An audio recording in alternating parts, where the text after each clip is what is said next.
tempat lain, seorang lelaki tengah merasa senang. Dirinya sudah tak lagi menjadi tahanan sementara.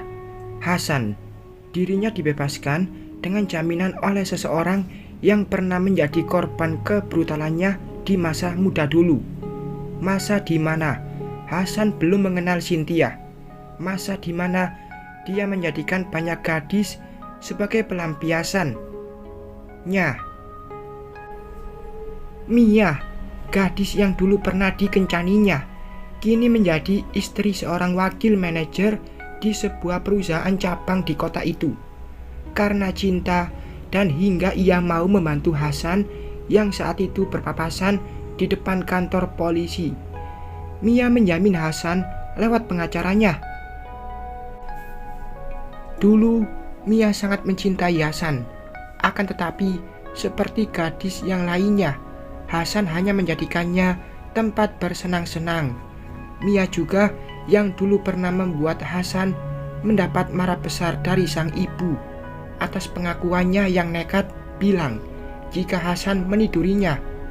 Tapi karena Mia juga pernah ketahuan tidur dengan pria lain, dia pun tak bisa menuntut Hasan menikahinya.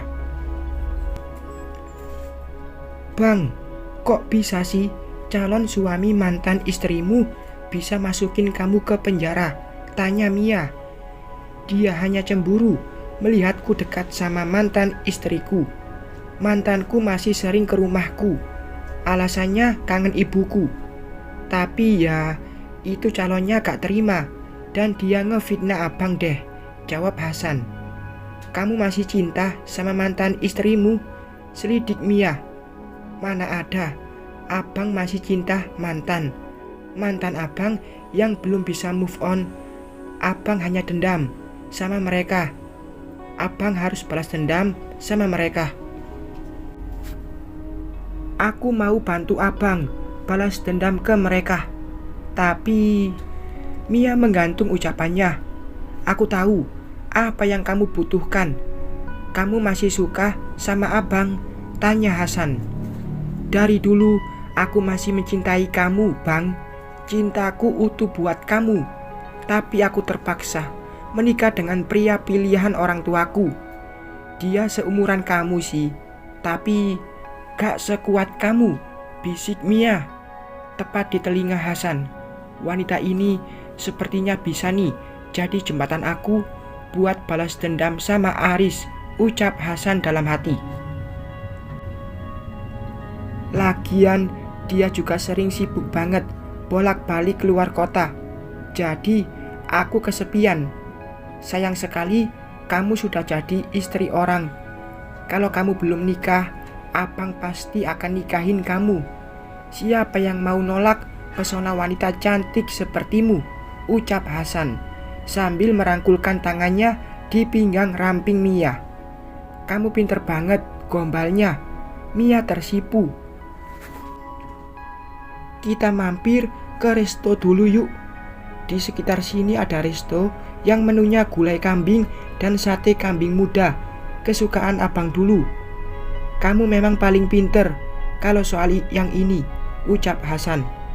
Mereka pun menuju resto yang menyediakan menu yang mereka butuhkan.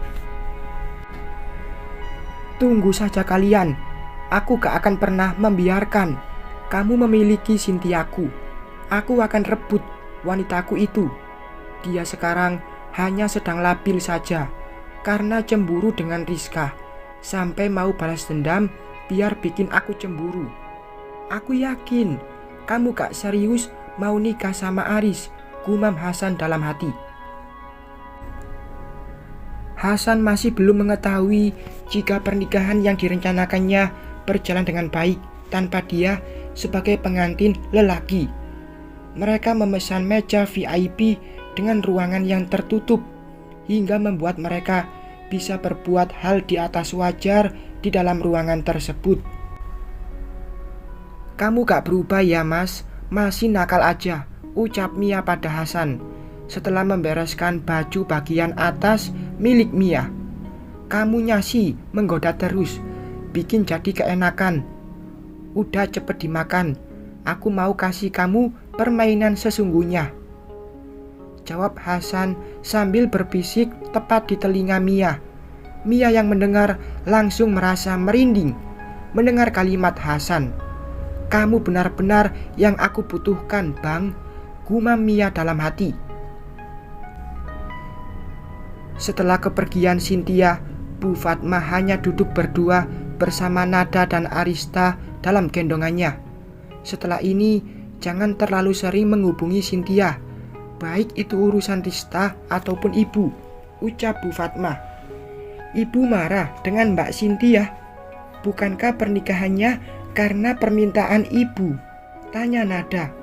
Bu Fatma menggeleng. "Ibu gak marah dengan Cynthia, tapi ibu marah dengan diri ibu sendiri.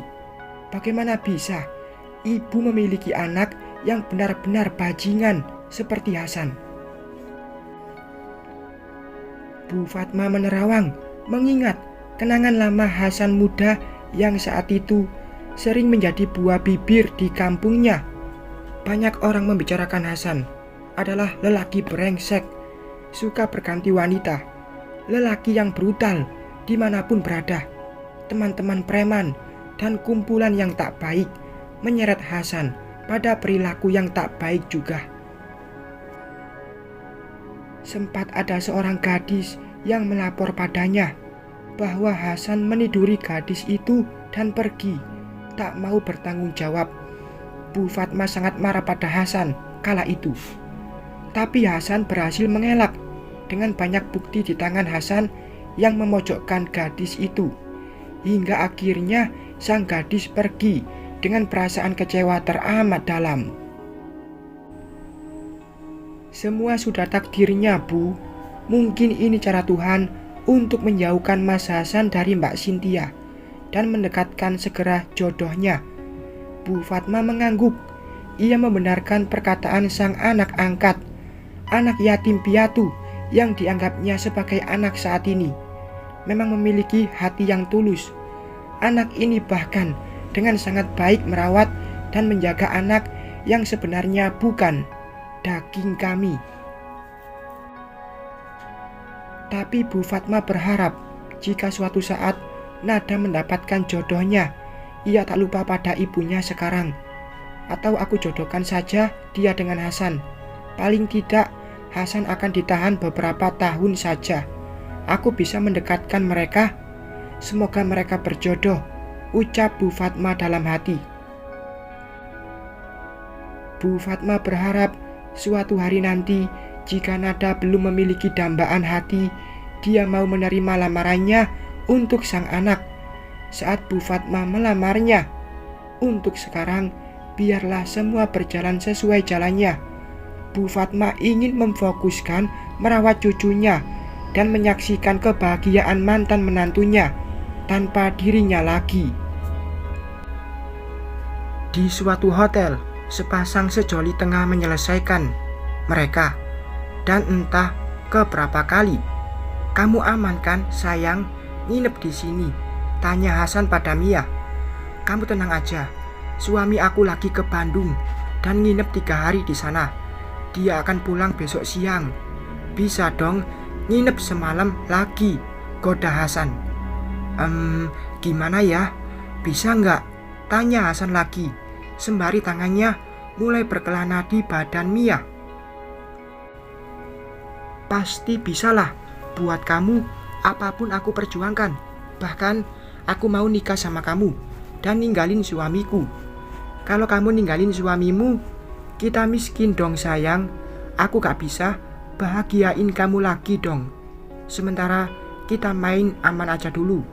Aku akan bikin suamiku mau mengalihkan semua asetnya menjadi milikku. Jadi kita akan bersama dan bahagia." "Selain pintar, kamu juga cerdas sekali," ucap Hasan hingga membuat hati Mia melayang. Begitu banyak pujian yang Hasan berikan untuk Mia, gadis 20 tahun yang dulu dipacarinya saat gadis itu masih SMA.